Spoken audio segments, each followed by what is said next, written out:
დანაყოფის მისაღებად პარლამენტში უკვე მეორედ მისული მთავრობა, მინისტრთა კაბინეტის ახალი სახეების გეგმები და ოპოზიციის მწვავე კითხვები.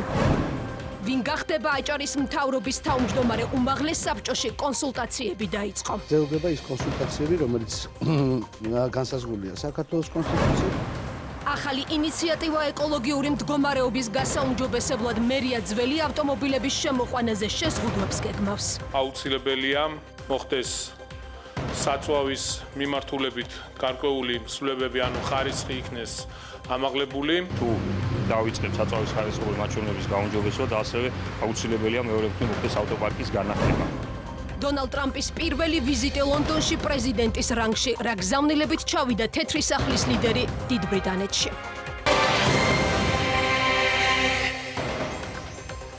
საღამო მშვიდობისა, თქვენ უყურებთ მოამბის მთავარ გამოშვებას. სტუდიაში თამთა სანიკიძე და რატი ხვისტანი მუშაობთ. საღამო მშვიდობისა.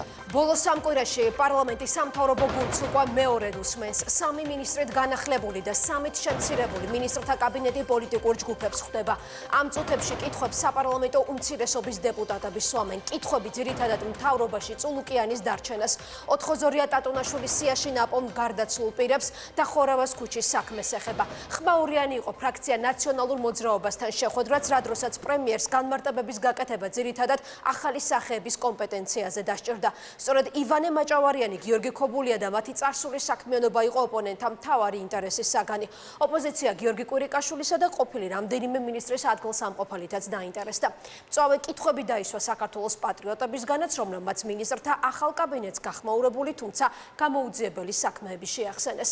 ნათია ქენქაძე ადევნებს თვალს გამოსვლებს, მას პირდაპირ ეთერში ვთავთ პარლამენტიდან. ნათია, რა კითხვებს სვამენ უმცირესობის დეპუტატები მინისტრობის კანდიდატების მიმართ?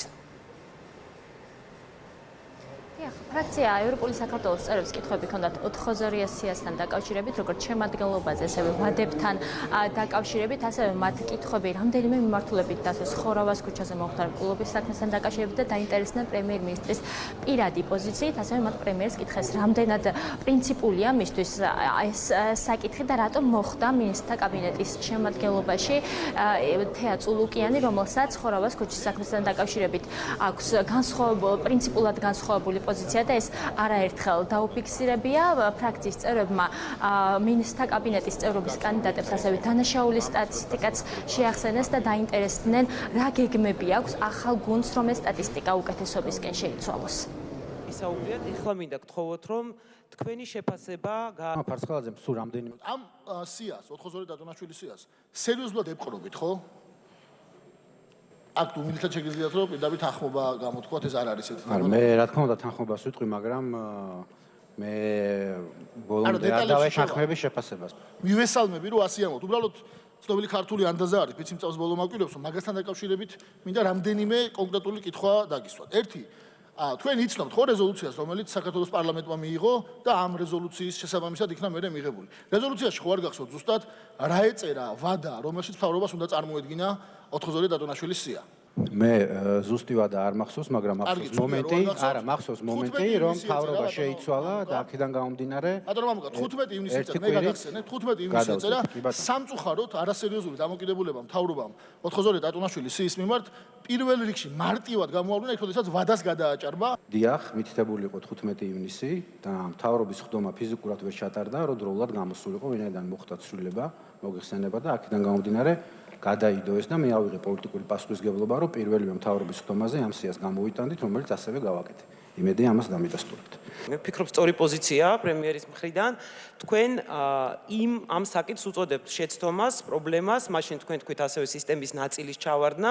ანუ მე თუ სწორად ხვდები, თქვენ რჩებით ამ პოზიციაზე, ხო? ამ მოვლენის შეფასებისას. ბოდიში რომ კიდევ ერთხელ მიწევს რომ დავაზუსტო. მე ვრჩები იმ პოზიციაზე, რომ ამ ტრაგიკულმა შემთხვევამ, რაც მოხდა, გამოიწვია ორი ჩვენი ახალგაზრდის სიკვდილი, ის შედეგები, რაც დადგა, ეს საზოგადოებისთვის არ იყო საკმარისი და დამატებითი ჭეშმარიტება, რომ შევიტანოთ ამ საქმეში, ქართულმა ოცნებამ მიიღო ეს პოლიტიკური გადაწყვეტილება. მიგაჩნიათ თუ არა, რომ გენერალური პროკურორის გადადგომა იყო სწორი ნაბიჯი? მე ვფიქრობ, რომ გენერალურმა პროკურორმა მიიღო ის გადაწყვეტილება, რაც შეესაბამება დემოკრატიის მაღალ ხარისხს. დიახ. აბსოლუტურად გაუგებარი, როდესაც თქვენ ძალიან სწორ პოზიციას აფიქსირებთ. იაზრებთ შეცდომას, რომელიც მოხდა, იაზრებთ ჩავარდნას, რომელიც იყო და ამასთანავე წარადგენთ იუსტიციის მინისტრს, რომელიც არა თუ არ იაზრებს, არამედ უტიფრად საზოგადოებას ეუბნება, რომ დიახაც მადლობას გადაუხდით, დღესაც გაიმეორა ძალიან ამაყად იმ გენპროკურორს, რომელმაც ეს ყველაფერი გააკეთა ერთ-ერთმა, რა თქმა უნდა. რა თქმა უნდა, არანაირ ლოგიკაში არ ჟდება და რა თქმა უნდა, დღეიდან თუ ხვალიდან, როდესაც თქვენ დამტკიცდებით, როგორი შემადგენლობითაც არ უნდა იყოს, ამაზე პასუხისმგებელი უკვე იქნებით თქვენც როგორც პრემიერ-მინისტრი. მე ჩემს მოსაზრებას კი არ გეუბნებით, ჩვენს მიერ გადადგმულ ნაბიჯს გეუბნებით, რომელიც პირველად ხდება საქართველოს ისტორიაში და ჩვენი დემოკრატიის ისტორიაში. მე ფაქტზე გესაუბრებით თქვენ და არა მხოლოდ მოსაზრებაზე. მე მგონი არის ამას შორის სხვაობა. თქვენთვის ხოროვოს ქუჩაზე მომხდარი ტრაგედიის მიმართ დამოკიდებულება არ არის პრინციპული საკითხი კანდიდატურის შერჩევისას, ხო? რომ დაფიქსირდა, რომ განსხვავებული აზრი აქვს პრინციპულად თქვენგან და სხვებისგან, მიუხედავად ამისა, არის თქვენ გუნდში. ანუ ესეც ნორმალურია. ოღონდ უნდა გითხრათ, რომ ეს არ არის ის საკითხი, რის მიხედვითაც მე ვწყვეტ, ვინ არის ჩემი გუნდის წევრი. ხოროვოს ქუჩაზე მომხდარი ტრაგედია და მასზე საზოგადოების რეაქცია. მითხარით, ასეა თუ არასწორად გავიგე? ვრცელი არ გინდა დროს გავიგე. ბატონკი ამაზე გიპასუხეთ. თქვენი ინტერპრეტაცია, თქვენი ინტერპრეტაცია. არასწორია თუ სწორი ჩემი ინტერპრეტაცია? აჰა, მადლობა. ხმაურიანად წარიმართა შეხვედრა ერთიან ნაციონალურ მოძრაობასთან, რომელსაც ფრაქციიდან მხოლოდ 2 დეპუტატი, რომან გოცირიძე და ნიკა მელია ესწრებოდნენ. ნიკა მელია თავდაცვის და შინაგან საქმეთა მინისტრობის კანდიდატებს დაუპირისპირდა. მას კითხვები ჰქონდა თავდაცვის სამინისტროში გამართულ ტენდერთან და ასევე რამოდენიმე ამ დრომდე გაუხსნელ მკვლელობასთან დაკავშირებით. ფრაქციის წევრები აკრიტიკებენ მთავრობის შემოთავაზებულ შემადგენლობას, რომან გოცირიძემ კიდევ ერთხელ დააყენა ეჭვქვეშ ფინანსთა მინისტრობის კანდიდატის კომპეტენტურობა, ასევე გააკრიტიკა იუსტიციის მინისტრობის კანდიდატი, მას შემდეგ რაც რომან გოცირიძემ თეა წულუკიანს მის მიმართ როგორც ოპოზიციის, ასევე არასამთავრობო სექტორის მხრიდან გამოთქმული პრეტენზიები შეახსენა. თეა წულუკიანმა საკუთარი ბავშვობა და რომან გოცირიძის მაღალჩინოსნობის პერიოდი გაიხსენა. ქონიათ შეხება ქვეყნის მაკროფინანსებთან. უნდა დაასაბუთოთ, არის თუ არა თქვენი ცოდნა ამ პოლიტიკური გამოცდილება იმის შესაძფერისი, რომ თქვენ უხელმძღვანელოთ ნომერ პირველ დარგს საქართველოში. მე ხარ უზიო რა გალსტუკით. აი ესეც საკმაოდ დისკომფორტს მიქმნის. არც წესერად ვიცოდი როგორ მომეგნო ეს ოთახი, მაგრამ ეს არის აკრეფადია. ეს უნარი აკრეფადია. ის რომ არ მაგამოცდილება ამ სფეროში მე მგონია უფრო დამეთანხმება და ეს იყო მე და პრემიერის განჯის საგანი. დღეს მიხსენეთ თქვენ რომ ხადური იყო, დოქტორიო და თქვენო ხართო ბაკალავრიო და როგორ იმან ვერქნა და როგორ იზამო. მაშინ თქვენ უნდა იყოთ ისა გენერალისიმუსი. არ გამეცინა, სად უნდა გამეცინა? გენერალისიმუსზე? ეს არ იყო გასაცინებლად ნათქვამი. ხო, ნუ კარგით. ოფიციალურად ჯაშუშმა მოიგო თავდაცვის სამინისტროში არაერთი ტენდერი. თავდაცვის სამინისტროში, როდესაც აი ესეთი ჩავარდნა, რა პოლიტიკური უფლება გაქვთ, ან რა მორალური უფლება გაქვთ, რომ კვლავ გქონდეთ პრეტენზია იყოთ უმნიშვნელოვანესი უწყების პირველი პირი. აი, მორალს შენ მე ნუ მიკითხავ. ეს ერთი, შენობით ისაუბრეთ. თქვენ შენობით ესაუბრეთ ბატონ გახარიას, როდესაც ამ დარბაზიდან გახვალთ. მე შენ მორალურად გეუბნები შენობით და თუ ამაში ამორალურს ხედავ რამეს, კი ბატონო. ამ პიროვნებას და მე ვთქვი, რომ ის თქვენი მეგობარი იყო, შეიძლება პირადად თქვენი არა, მაგრამ თქვენი პარტიის, რომელსაც აქვს ათეულობით მანქანა ნაჩუქარი თქვენთვის, ამ პიროვნებას არც ერთხელ არ მიუღია საიდუმლო შესყიდვებში, რომელიც თქვენ ბრძანეთ. რამდენად გზნობ თქვენ პასუხისმგებლობას იმ მთავარი პროკურორების და მთლიანად სისტემის მუშაობაზე, რომელმაც ვერ გაართვა თავი. თქვენ რომ მაღალი თანამდებობის პირი იყავით ერთ-ერთ სფეროში, მე მაშინ ვიყავი ბავშვი, ეხლა რომ თინეიჯერს ეძახიან, მოზარდი და ისე კარგად მახსოვს ის უბედური დრო, როდესაც თქვენ მაღალ თანამდებობაზე იყავით და ჩვენ მქონდა ესე ვთქვათ უპერსპექტივო ბავშვობა და ახალგაზრდობა, მათ შორის თქვენ მიერ გატარებული სხვადასხვა პოლიტიკების წყალობით და გიყურებდით ხოლმე ტელევიზორში და საკუთარ თავს და ჩემს თაობას ვტიროდი, მათ შორის ბატონ ამჟამინდელ ფინანსთა მინისტრობის კანდიდატს, რომელიც ჩემი თაობის წარმომადგენელია და დიდი მედებს მაშინ ჩვენ არ აღვიძრავდით სამწუხაროდ. მე მჯერა რომ დღეს როდესაც მე რომ დროს ვიყავი იმ წლის ბავშვები დღეს გვიყურებენ ტელევიზორში, ცოტა უფრო მეტი იმედიანი თვალები აქვთ, ცოტა უფრო მეტი იმედს უჩენს ჩემი გამოჩენა ტელევიზორში. 7 და განსხვავებულ ფორმატში წარიმართა შეხვედრა ფრაქცია საქართველოს პატრიოტებთან ფრაქციის წევრებმა წარმოადგინეს ძირითად რეკომენდაციები სხვადასხვა მიმართულებით შესთავაზეს მინისტრთა კაბინეტის წევრობის კანდიდატებს მათ ისაუბრეს ტერიტორიული მთლიანობის საკითხზე საქართველოს ნატოში ინტეგრაციის ალბათობაზე ასევე იყო კითხვები რა პრინციპით შეირჩნენ კანდიდატები მამუკა ბახტაძის მიერ თუმცა ძირითადად მაინც საუბარი შეეხებოდა ქვეყანაში არსებულ სოციალურ მდგომარეობას, ჯანდაცვის მიმართულებას, კერძოდ მედიკამენტების ხელმისაწვდომობას და ამ კუთხით მთავრობის ახალი შემადგენლობის გეგმებს, რაზეც მამუკა ბახტაძის პასუხი იყო, რომ მთავრობა ამ მიმართულებით იმუშავებს და უახლოეს პერიოდში პარლამენტს წარედგინება კონკრეტული კანონპროექტი, რომელიც მიზანიც სიღარიბის დაძლევა იქნება, ასევე გაიზრდება დაფინანსება მედიკამენტების ხელმისაწვდომობის კუთხით. შეგვიძლია რადიკალური ნაბიჯებია გადასადგმელი კონკრეტულად შიმშილობის დაძლევის კუთხით. აუცილებელია ქვეყანაში გაიხსნას უფასო სასადილოები, გაათმაგდეს მათი რაოდენობა. სიღარიბე ძალიან ძიმე მოვლენაა, მაგრამ ის განსაკუთრებით ძიმე მოვლენაა ბავშვიან ოჯახებში და ამ მიმართულებით არის ძალიან აქტიური ნაბიჯები გადასადგამი და ამ მიმართულებით უკვე მუშაობთ ძალიან მნიშვნელოვანი ინიციატივაზე, რომელსაც ვათანხმებთ საერთაშორისო ფინანსურ ინსტიტუტებთან და მე დიდი იმედი მაქვს, რომ შემოდგომაზე პარლამენტს წარმოუდგენთ ამ ინიციატივას. როდესაც ქვეყანა არის ასეთ უმძიმეს ტერიტორიალურ წაგებაში, დამარცხებაში და იმ ქვეყნის პრემიერ-მინისტრი, ეს არ გეხებათ ხოლო თქვენ, არ იწყებს თავის პროგრამულ გამოსვლას ქვეყნის წინაშე და პარლამენტის წინაშე ამ საკითხით. მე ამას ვერასოდეს ვერ გავიგებ. მე დიდი ეჭვის ქვეშ ვაყენებ იმას, რომ ჩვენი ერის ისტორიული ოცნება არის ნატოში შესვლა. მე დიდი ეჭვის ქვეშ ვაყენებ ამ ისტორიულ ნატრას. და მე არ მინდა, რომ ისტორიულ ნატრად გადაგვექცეს ჩვენ სოხუმში და ცხინვალში შესვლა. მე სწორედ ამიტომ ვამბობ, რომ ჩემი ცხოვრების მთავარი პრიორიტეტია განათლება და ახალგაზრდობა. იმიტომ რომ სწორედ განათლებული საქართველო და ისეთი ტიპის ეკონომიკა, რომელიც მე აღვნიშნე, არის ერთადერთი სწორი გზა და ერთადერთი უალტერნატივო შეთავაზება ჩვენი აფხაზი და ოსი მოქალაქეებისთვის. ჩემი ყოველი დღე იწყება ფიქრით აფხაზეთზე და ყოველი საღამო ასე მთავრდება. 2 დღის უკან ახალგაზრდა უწესიერესი უპატიოსნესი ოჯახში მივიდნენ პოლიციის ფორმით, უთხრეს რომ პოლიციელები ვართო და სასტიკად ცემეს.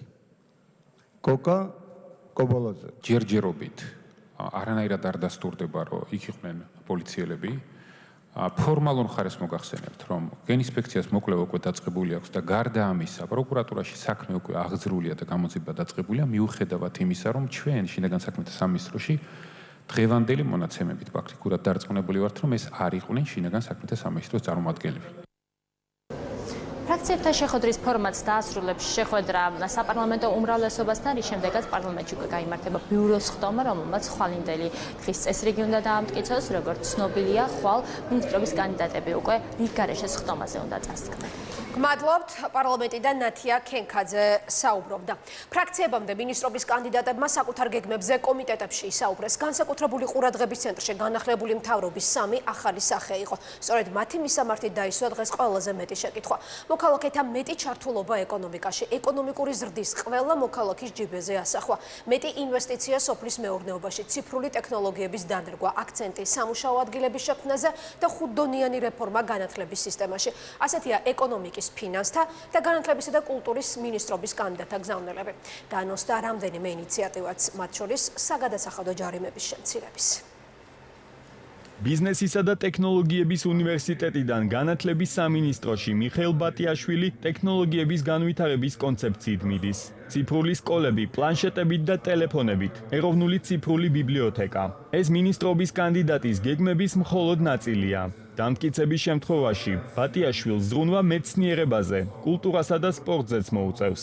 შვიდი დასახელების ხომალდი ამ უკიდეგანო სივრცეში მანევრირება როგორ წარმოგიდგენიათ ყველა ამ მიმართულებას ეყოლება თავისი პასუხისგებელი ხელმძღვანელი. ერთ-ერთი მაგალითად მიმართულება იქნება ციფრული სკოლის კონცეფცია, რომელზეც გავაკეთებთ მნიშვნელოვან აქცენტს. ასევე ვფიქრობთ, რომ დავიწყოთ რაც შეიძლება სწრაფად მუშაობა იმაზე, რომ შევქმნათ ერთიანი ეროვნული ციფრული ბიბლიოთეკა გარემო. ციფრული ტექნოლოგიების განვითარებას ფინანსთა მინისტრობის კანდიდატიც გეგმავს.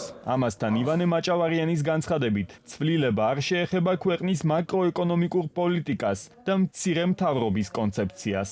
ჩვენს ირგვლივ ხდება პრაქტიკულად მეორე ინფორმაციული რევოლუცია. ერთი იყო ინტერნეტმა რაც გაკეთა და მეორე ბლოკჩეინი რა, ეძახიან მეორე ინტერნეტს. სახელმწიფო მმართველობა თუ მაქსიმალურად დავაფუძნეთ ამ ციფრულ ტექნოლოგიაზე, ეს გამოგვითავისუფლებს იმდენ ბიუროკრატიულ, ესე ვთქვათ, მომენტს და ამავდროულად თანხებსაც, რომელსაც მე ზუსტად შევეცდებით, რომ მიმართოთ იმ პრობლემების დასაბალანსებლად და ესე ვთქვათ, მოსაგვარებლად, რომელიც ჩვენ მოსახლეობას წინ უდგას. სავალუტო ფონდმა იმდენი გვაქო, რომ ეს ცოტა ისე ვიყავი, ესეთ რაყაი ადგილზე მივდივარ სამუშაოდ. იქვე გამოყო ერთი რაღაცა, რომ ჩვენი გასაკეთებელი სისტემა ძალიან მობიერია, კარგი, მაგრამ ჯარიმების კუთხით არის დისპროპორციული. საჯელი არის ბევრად დრაკონული.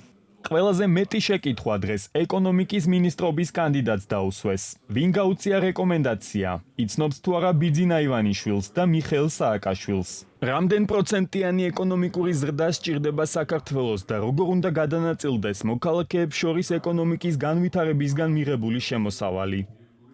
იცით საკმაოდ ძლიერ ეკონომიკურ ზრდასთან დაკავშირებული ციფრები, სადაც ჰქონდა 5% 2017 წელს, 2018 წელს უკვე 7.2%-ია. თუ შეიძლება ამიხსენით, როგორ შეიძლება ეკონომიკის მძლავრ ციფრებთან ერთად იყოს სიღარიბის მძლავრი ზრდა. 10% თუ მივახციოთ, ეს არის ნუ რაღაც სასწაული. 10%-საც რომ მივახციოთ ზრდის, ჩვენ რომ გავაორმაგოთ ჩვენი ეკონომიკა, ნამდვილად ვერც გერმანია და ვერც შვეიცარია ვერ გავხდებით, ეს ყველამ ვიცით. ვინ მოგძებნა თქვენ? თქვენ იცნობთ თუ არა ბატონ ბიძინა ივანიშვილს? მე ვინ მომიყვანა აქ სამსახურში და ამ პოზიციაზე მე წინადადება გამიკეთა მამუკა ბახტაძემ, რომელსაც მე არ ვიცნობდი, მაგრამ ერთხელ მყავდა ნანახი, მას სმენია ჩემ შესახებ. ამის შემდეგ მე შევხვდი ბიძინა ივანიშვილს.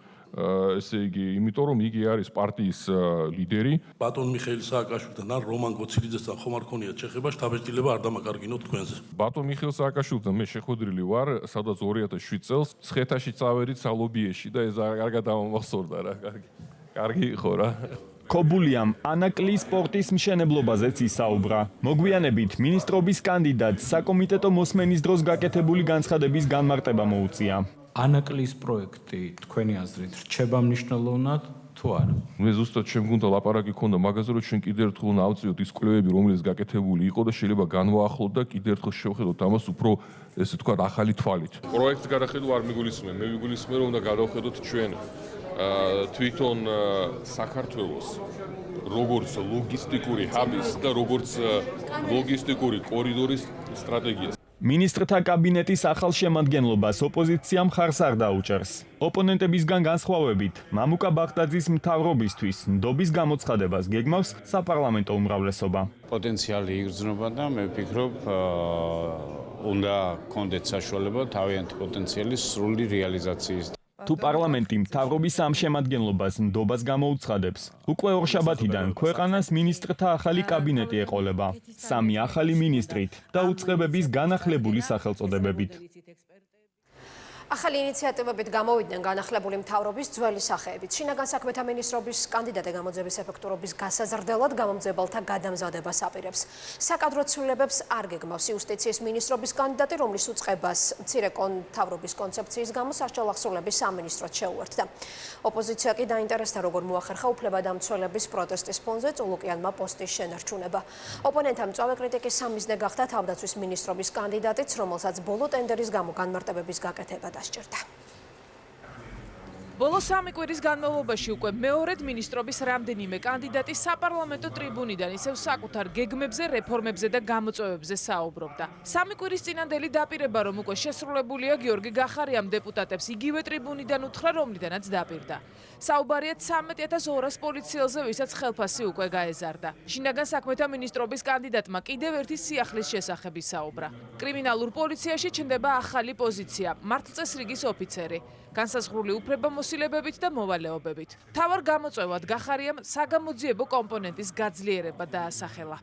პირველივე დღიდან ამ სამინისტროში მოსვლით ჩვენ ხაზგასმით ავღნიშნეთ, რომ გამოძიების კომპონენტის გაძლიერება იქნება ძირითადი მიმართულება ჩვენი რეფორმების და ეს არის ყველაზე საჭირო და ყველაზე აუცილებელი კომპონენტი ამ რეფორმირების.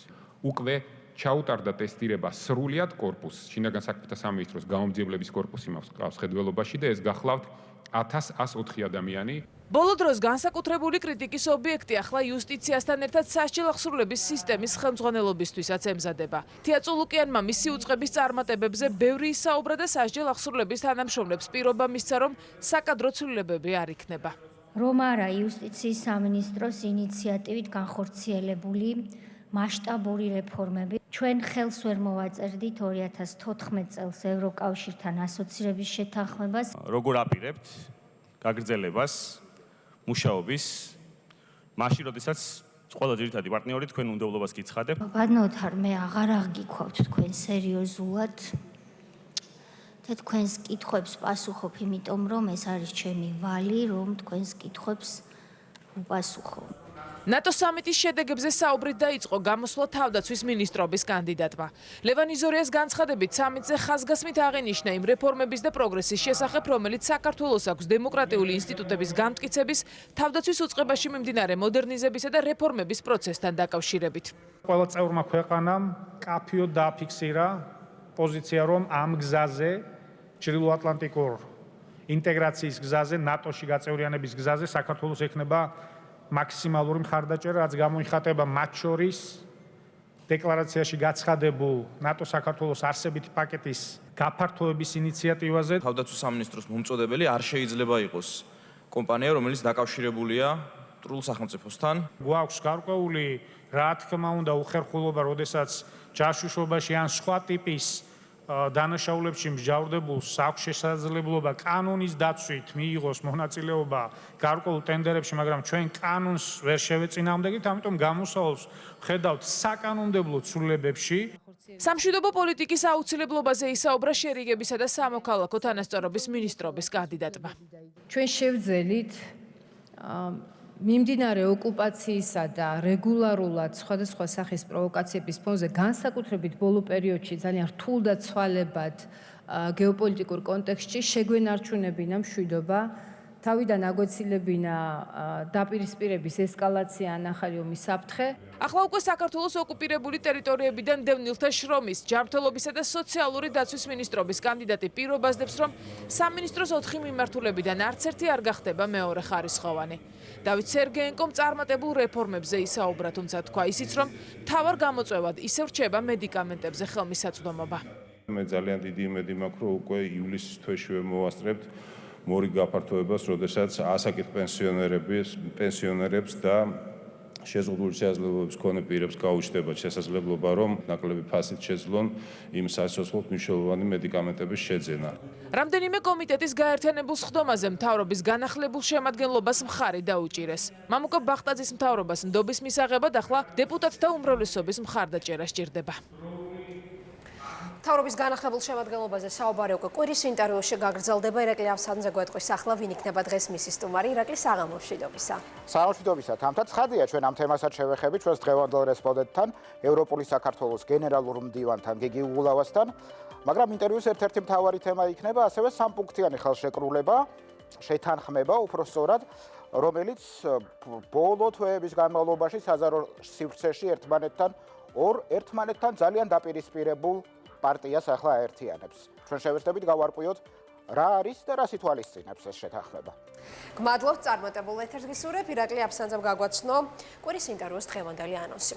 ქვეყნის ახალ მინისტრთა კაბინეტთან ერთად დასამტკიცებელია აჭარის მთავრობის შემადგენლობაც, რომელიც ზურა პატარაძის გადადგომის შემდეგ ავტომატურად გადამდგარად ითვლება. უმაღლეს საბჭოში კონსულტაციები დაიწყო პრეზიდენტი უკვე ბათუმშია. სწორედ გიორგი მარგველაშვილმა უნდა წარუდგინოს პოლიტიკურ ჯგუფებთან შეხვედრების შემდეგ უმაღლესი საბჭოს დეპუტატებს აჭარის მთავრობის თავმჯდომარეობის და მინისტრობის კანდიდატები.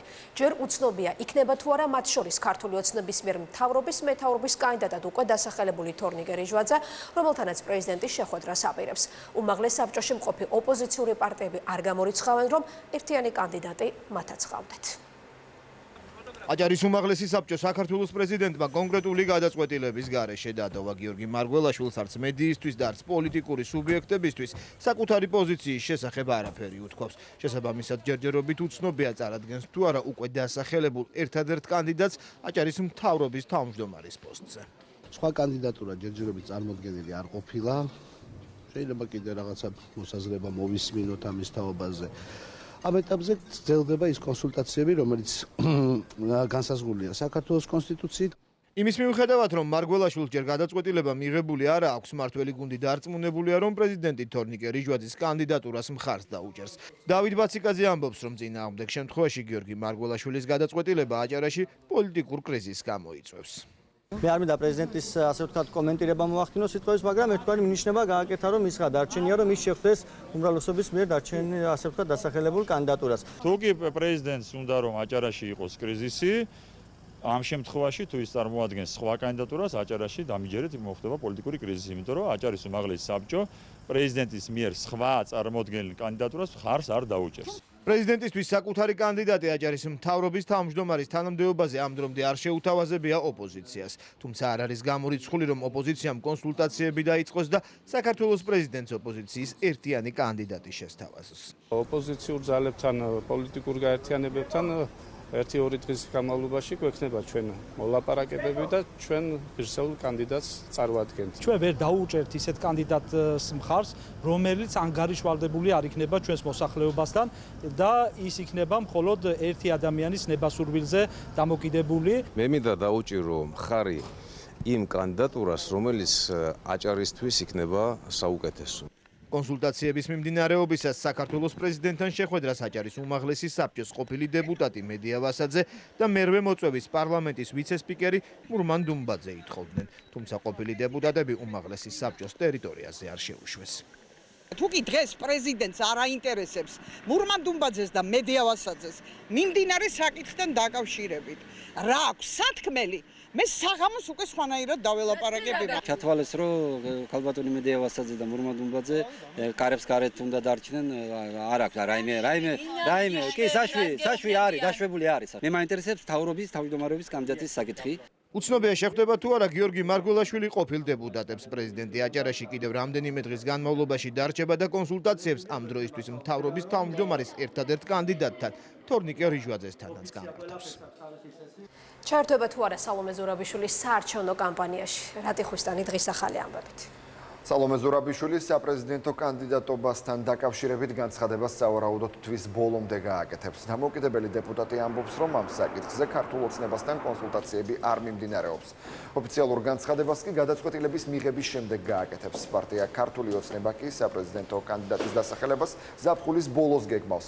ამის შესახებ რეგიონული განვითარებისა და ინფრასტრუქტურის მინისტრობის კანდიდატმა მაია ცკიტიშვილმა განაცხადა.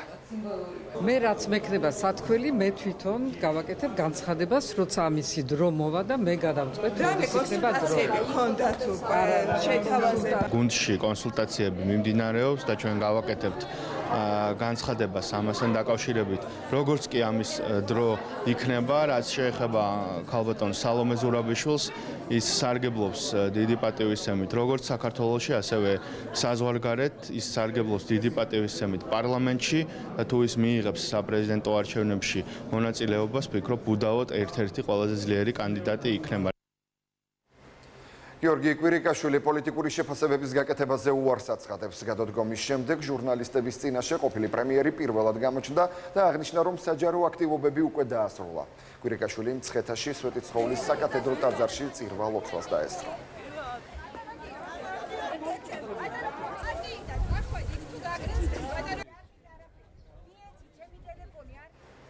საქართველოს პრეზიდენტისთვის გაუგებარია, რატომ დატოვა პრემიერ-მინისტრის პოსტი გიორგი კვირიკაშვილმა. პრეზიდენტი მიიჩნევს, რომ პოლიტიკური თანამდებობიდან წასვლა, ისე რომ არ უხსნის საზოგადოებას, რატომ მიდიხარ, ერთი მხრივ შეურაცხყოფელია, ხოლო მეორე მხრივ დემოკრატიული პოლიტიკური პროცესის საწინააღმდეგოა.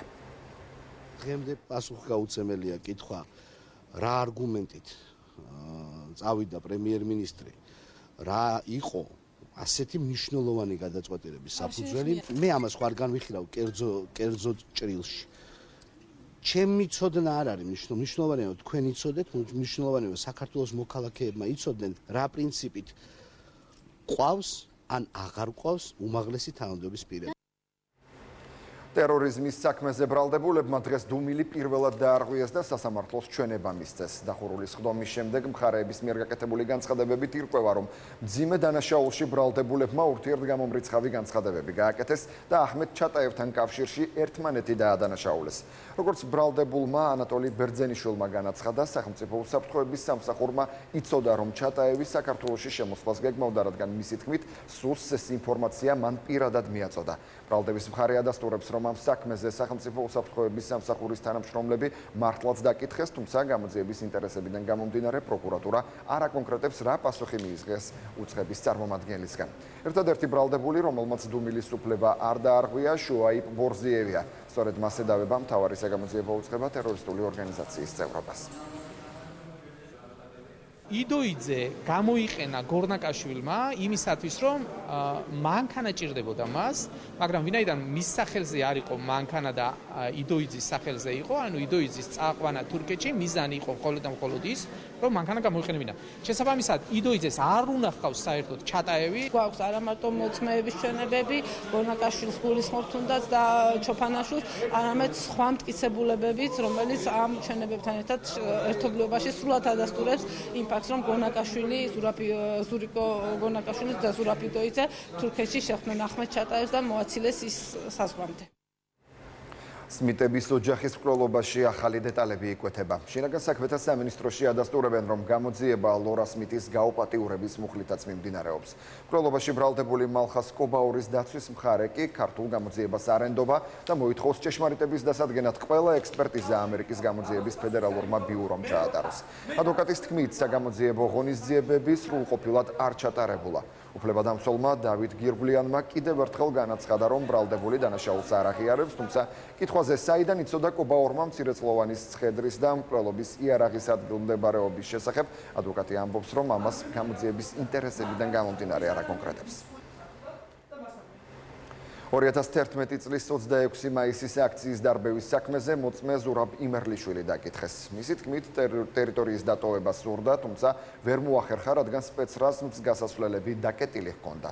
ბრალდების მხარის მოწმემ გაიხსენა, რომ დარბევის დროს ნიღბიანებმა ხელკეტებით მრავლობითი დაზიანებები მიაყენეს. საქმე ძალის გამოყენებით უფლებამოსილების გადამეტების საქმეზე უფლებამოსილების ბოროტად გადამეტებისთვის ბრალი შინაგან საქმეთა სამინისტროს 5 ყოფილ მაღალჩინოსანს აქვს წარდგენილი. ბუტა რობაქიძის სიცოცხლის მოსპობისას შინაგან საქმეთა სამინისტროს ყოფილი მაღალჩინოსნების მიერ უფლებამოსილების ბოროტად გამოყენების საქმეზე დღეს ვიდეო ექსპერტი დაკითხეს. პროცესი თბილისის საქალაქო სასამართლოში ხმაურის ფონზე მიმდინარეობდა. ექსპერტი ასმად მარუშევსკაია ამბობს, რომ საქმის მთავარი მტკიცებულება 10 წუთიანი ვიდეო ჩანაწერი დამონტაჟებულია და მასში წყვეტა 36 ჯერ ფიქსირდება. დაცვის მხარე კი აცხადებს, რომ ეს ვიდეო გადაღების სპეციფიკითაა განპირობებული და არნიშნავს იმას, რომ საქმე ფალსიფიცირებულია. შინაგან საქმეთა სამინისტროს 5 ყოფილი მაღალჩინოსანი ბუტა რობაქიძის სიცოცხლის მოსპობის ფაქტზე უფლებამოსილების ბოროტად გამოყენებისთვის აქვთ ბრალი წარდგენილი. ნატოს სამიტიდან მეორე დღეს ოფიციალური მოსკოვი ისევ იმუქრება. ლავროვის უწყების პრესპიკერის მწვავე ტონით ჩრდილო-ატლანტიკურ ალიანსში საქართველოს გაწევრიანების პერსპექტივას ეხება. მარია ზახაროვა კრემლის ნაცნობ რიტორიკას იმეორებს და ხას უსვამს, რომ ორგანიზაციაში შესვლის შემთხვევაში მოსკოვი რეაგირებას აუცილებლად მოახდენს. და ეს იმ ფონზე, როდესაც ნატოს გუშინდელ სამიტზე რუსეთს კიდევ ერთხელ შეახსენეს, რომ საქართველოს ნატოში ინტეგრაცია ქვეყნის პირადი არჩევანია და ამ პროცესში ვერავინ ჩაერევა. ნატოს სამიტზე გაკეთებული განცხადებებით ითქვა, რომ დადგება დღე, როდესაც საქართველოს ალიანსის რიგებს შეემატება. რუსეთი ამას წითელ ხაზად განიხილავს. ხომ არ თვით, რომ წითელი ხაზი მოახლოვდა?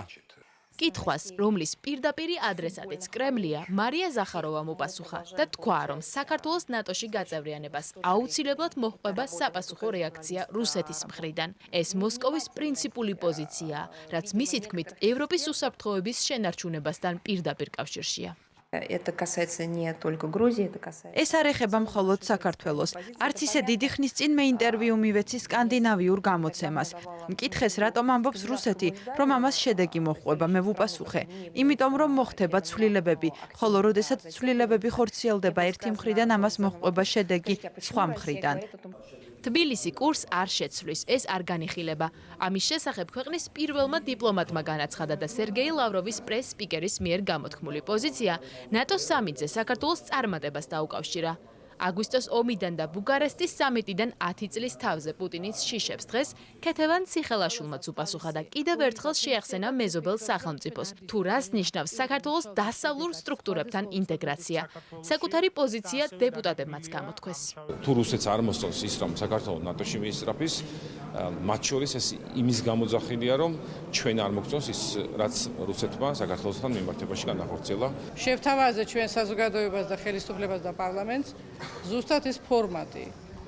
საქართველოს ნატო რუსეთი, მაგრამ სამწუხარო ჯერჯერობით არა გვაქვს ჩვენ ამ ჩვენს შეთავაზებაზე არანაირი პასუხი. ეს ჩვენი ხალხის ისტორიული არჩევანია, გამყარებულია კონსტიტუციით და პარლამენტის შესაბამისი რეზოლუციებით, ასე რომ ჩვენ ამ მიმართულებით მომავალშიც გავაგრძელებთ კონკრეტული ნაბიჯების გადადგმა. არც განვითარების კურსი და არც რაიმე მიმართულებით პოლიტიკა არ არის ვინმეს წინააღმდეგ მიმართული. ჩვენი ევროპული და ევროატლანტიკური ინტეგრაცია არის მხოლოდ იმისთვის, რომ ჩვენს ქვეყანას გქონდეს შეუფერხებელი განვითარების შესაძლებლობა. ნატო საქართველოს ურთიერთობებზე კითხვები დღეს დავით ზალყალიანს საგარეო, ევროინტეგრაციისა და დიასპორის კომიტეტების გაერთიანებულ სხდომაზეც დაუსვეს. მოხდა თუ არა ამ პარტნიორებთან განსაკუთრებით და ყველასთან კომუნიკაცია იმ იდეის, რომ საქართველოს მზად არის, რომ მეხუთე მუხლი ოკუპირებულ ტერიტორიებზე არ გავრცელდეს. ძალიან სენსიტიური საკითხია. ანუ ვფიქრობ, რომ ამაზე საჭიროა მსჯელობა. მე გთავაზობთ, რომ ერთად ვიმსჯელოთ. საქართველოს ნატოში გაწევრიანების სურვილს კრემლი პირველად არ აპროტესტებს, თუმცა ჩრდილოატლანტიკური ალიანსის ბოლოს სამიტზე რუსეთს მკაფიოდ მიუთითეს, რომ საქართველოს ტერიტორიულ მთლიანობას და მის საგარეო არჩევანს პატივი უნდა სცეს.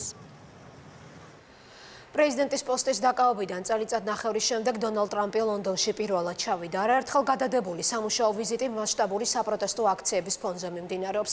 ამერიკის პრეზიდენტისა და დიდი ბრიტანეთის პრემიერის მთავარი განსახილველი თემა ბრექსიტის შემდეგ ლონდონის და ვაშინგტონის ურთიერთობებია. ხმამაღალ განცხადებებს თეთრი სახლის ლიდერი არც დიდ ბრიტანეთში მორიდებია. ტრამპმა გერმანიის კანცლერი ამჯერად ლონდონიდან კიდევ ერთხელ გააკრიტიკა. მწვავე გზავნილები გაისმა მოსკოვის მისამართითაც. ამ წუთებში შეერთებული შტატების პირველი პირი პირველ ლედის თან ერთად დედოფალთან აუდიენციაზე იმყოფება. ნატოს სამიტის მიწურულს დონალდ ტრამპმა თქვა, რომ ის ბრიტანეთში უყვართ. გაერთიანებულ სამეფოში ჩასულ ნულოვანი ტოლერანტობის პოლიტიკის ავტორს კი ასე დახვდნენ. დავიხალეთ იმით, თუ როგორ ცდილობს მანიპულირებას ტრამპის სამყაროზე. მისთვის ჩვეული ნაცისტური ხედვებით ის ფიქრობს, რომ ყველაფერში მართალია. ის ყოფს ხალხს, ანადგურებს პლანეტას. საათობით შემიძლია მიზეზებზე ვისაუბრო. ლონდონში ჩასულმა დონალდ ტრამპმა ტერეზა მეის ბრექსიტის გეგმა ჯერ გააკრიტიკა, მოგვიანებით კი ერთობლივ პრესკონფერენციაზე დიდი ბრიტანეთის პრემიერს მხარდაჭერა გამოუცხადა. ლიდერები შეთანხმდნენ განავითარონ ამბიციური სავაჭრო ურთიერთობები, მას შემდეგ რაც დიდი ბრიტანეთი ევროკავშირს დატოვებს. როგორც არ უნდა მოიქცეთ, ჩემთვის მისაღებია ეს თქვენი გადაწყვეტილება, უბრალოდ უზრუნველყავით ის, რომ სავაჭრო ურთიერთობები შევძლოთ. ამერიკის შეერთებული შტატები იმედოვნებს, რომ შეუძლებ დიდ ბრიტანეთთან ორმხრივი სავაჭრო შეთანხმების გაფორმებას. ეს შესანიშნავი შესაძლებლობაა ჩვენი ქვეყნებისთვის. მხარს უჭერთ ბრიტანელ ხალხს. ძლიერი და დამოუკიდებელი დიდი ბრიტანეთი, ისევე როგორც დამოუკიდებელი ამერიკის შეერთებული შტატები, დიდი სიკეთეა სამყაროსთვის. არ არსებობს ორი ქვეყანა, რომლებიც ერთად იმაზე მეტს აკეთებენ, ვიდრე ჩვენი ქვეყნები მათი ხალხის უსაფრთხოებისა და კეთილდღეობისთვის. ჩვენ გსურს ამ თანამშრომლობის კიდევ უფრო გაღრმავება, რათა გავუმკლავდეთ ჩვენს წინაშე არსებულ საერთო გამოწვევებს ახლა და მომავალში. ჰელსინკიში ვლადიმერ პუტინთან დაგეგმილ შეხვედრამდე რამდენიმე დღით ადრე ლონდონში მყოფმა დონალდ ტრამპმა კიდევ ერთხელ გააკრიტიკა გერმანია რუსეთთან სავაჭრო ურთიერთობებისა და ჩრდილოეთის ნაკადი ორის გამო. ეს მილსადენი ჩემთვის ტრაგედია, საშინელება, მილიარდობით დოლარს უხდი რუსეთს გერმანიიდან და სხვა ქვეყნებიდან. ქვეყნებიდან. იმ დროს, როდესაც ვცდილობთ მივახციოთ მშვიდობას მსოფლიოში. მე პირდაპირ უთხარი მერკელს, რომ ეს შეცდომაა. გერმანია აპირებს 50-60-ან როგორც მსმენია 70% ელექტროენერგია რუსეთიდან მიიღოს. და როგორ აპირებს მშვიდობისთვის მუშაობას, როდესაც ვიღაცას ასეთი ძალაუფლება აქვს შენს ქვეყანაზე.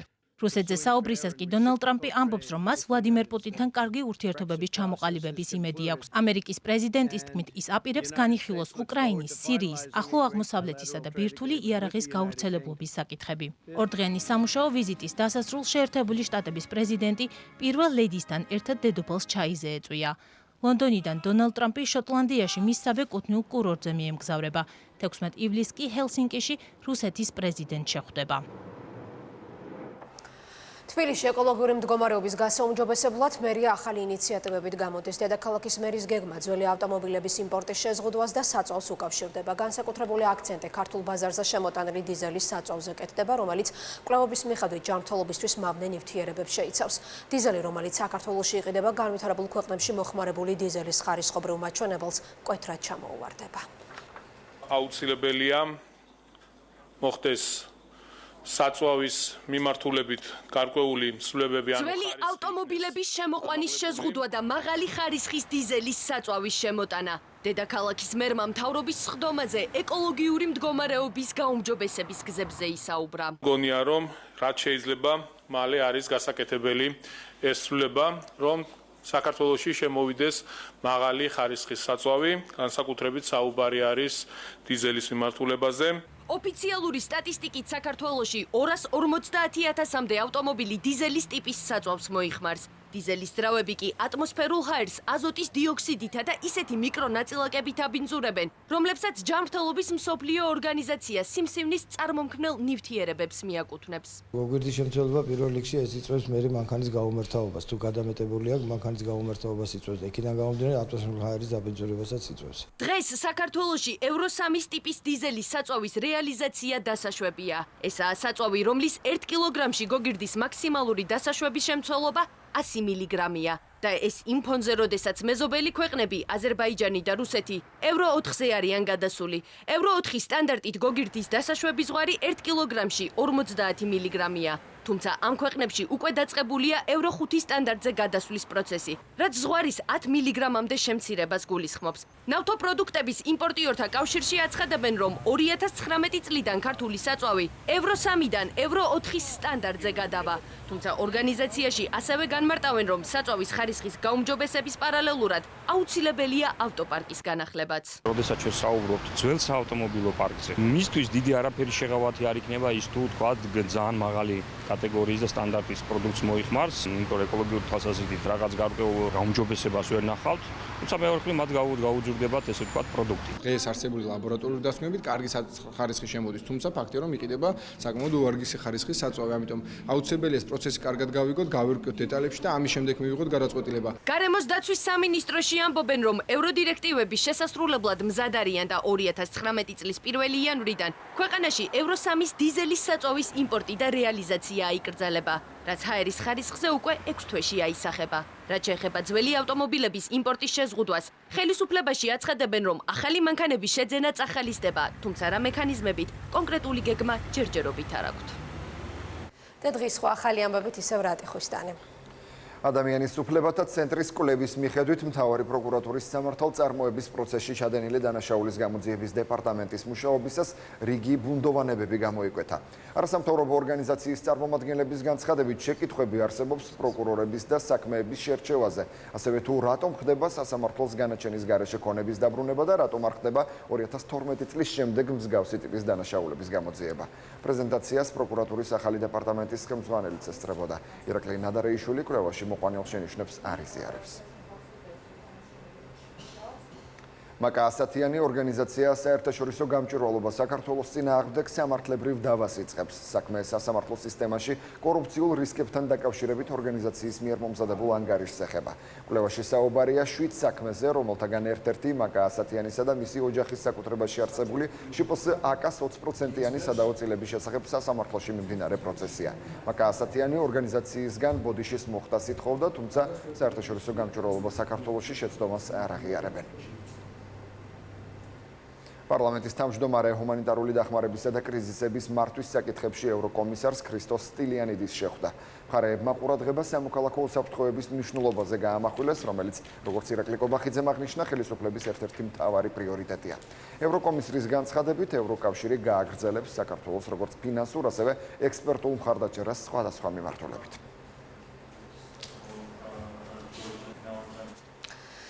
საზოგადოება მისი სამწერლობო შემოქმედება პირველად ჟურნალის ფურცლებიდან გაიცნო და მალევე ყველა თაობის საყვარელ მწერლად იქცა. ზოგჯერ რეალური, ზოგჯერ კი მწერლის მიერ გამოგონილი გმირები ნოდარ დუმბაძის განვლილი ცხოვრების ნაწილია. მშობლიური გურია მისი ნაწარმოებების მთავარი მოქმედების ადგილად და ამ უწერავ თემად სიცოცხლის ბოლომდე დარჩა. აქტიურ სამწერლობო მოღვაწეობასთან ერთად წლების განმავლობაში იყო ჟურნალ ნიანგის რედაქტორი, ასევე მწერალთა კავშირის გამგეობის მდივანი. ნოდარ დუმბაძეს ხვალ 90 წელი შეუსრულდებოდა. ის რომ ნოდარ დუმბაძე უბრალო კი არა დიდი მწერალია მკითხველი მაშინ ვერ მიხვდა, როცა ჟურნალ ცისკარში მისი რომანი სოფლელი ბიჭი გამოქვეყნდა. სოფლელი ბიჭის ამბავი როგორც თავდაპირველად ერქვა ამ რომანს, მკითხველისათვის ისეთი საინტერესო და გადამდები აღმოჩნდა, რომ ჟურნალი ცისკარი ხელიდან ხელში გადადიოდა. დედა, თუ არ გამომივიდა ეს ნაწარმოები, ერთხელაც არ გაგიზმია თავი ვარ მოვიდა მასკი. შვილო ყოველდღე მეფობიოდა, რომ ამდენჯერ შეიძლება სიცილი რაღაც შემიძლია უკვე. გულწრფელი იუმორით სავსე და სევდიანი პერსონაჟების მიხედვით არაერთი სპექტაკლი დაიდგა. ცნობილმა რეჟისორებმა კი მისი ნაწარმოებების მიხედვით ფილმები გადაიღეს. ფაქიზო, ხომ არ გაგვეყიდა?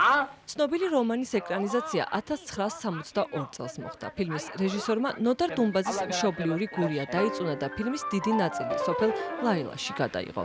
ლაილაში ჩამოვიდა თვითონ ნოდარ დუმბაძე და აქტიურად მონაწილეობდა ამ გადაღებაში, რაღაც თავის რჩევებს აძლევდა რეჟისორს და იქ საკმაოდ დიდხანს იყო. 13 წლის მერი და 14 წლის ზურიკელა ერთმანეთს გადასაღებ მოედანზე შეხვდნენ და ცხოვრება ასე ერთმანეთს სამუდამოდ დაუკავშირეს. ბატონი ნოდარი ამბობდა ხოლმე, რომ დაგვინახავდა უკვე რო შევუღუდით კარგი ხნის მერე, აიო, ჩემი შექმნილი ოჯახი მოდისო. ამაზე ძალიან უხაროდა. ჩვენ როგორც რუბელი ისე ვისრუტავდით. რაც ხდებოდა, ხო? ეს რამ ბედნიერება, რომ ესეთ ხალხთან იყავი 2 წელიწადი.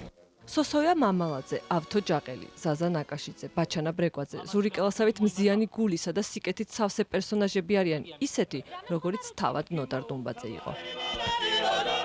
კიდევ ერთი ფილმი გზამშვიდობისა ჯაყო ნოდარ დუმბაძის ნუ გეშინია დედას მიხედვით ცნობილმა რეჟისორმა მერაბ კოკოჩაშვილმა გადაიღო. მოთხრობის ავტორსა და სცენარის ავტორს მესაზღვრეების რთულ ცხოვრებაზე ფილმის გადაღებისას გართულებების ეშინოდა და ფილმის ფინალურ ეპიზოდზე დარდობდა. ფინალთან დაკავშირებით, როდესაც იქით გაღმა ცეცხლი ეკიდება სახლს, ნოდარი სულ ეჭვობდა. კაცო გაგიჭირდებაო რა, აი ძალიან გაგიჭირებენ ამაზე საქმესო. ვერ წარმოვიდგენთ რა ამბავი დაგვაწიეს მოსკოვში, რომ ესაც ფილმი უჩვენეთ. ფილმიდან 20 წუთი ამოიღეს. მეყოლება უამრავი შვილები, შვილთა შვილები, მათი შვილები და მთელი სოფელი ჩვენ ვიქნებით. მერე ჩვენ გამრავლდებით უსასრულოდ, უსაშველოდ და მთელი ქვეყანა ჩვენ ვიქნებით.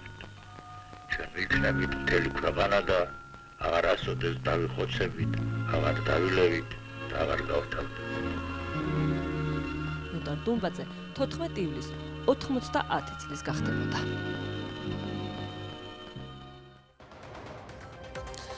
ასეთი იყო დღის მთავარი თემები, მოამბის მთავარი გამოშვება დღეს ამით დასრულებულია. მადლობთ ყურადღებისთვის, ნახვამდის.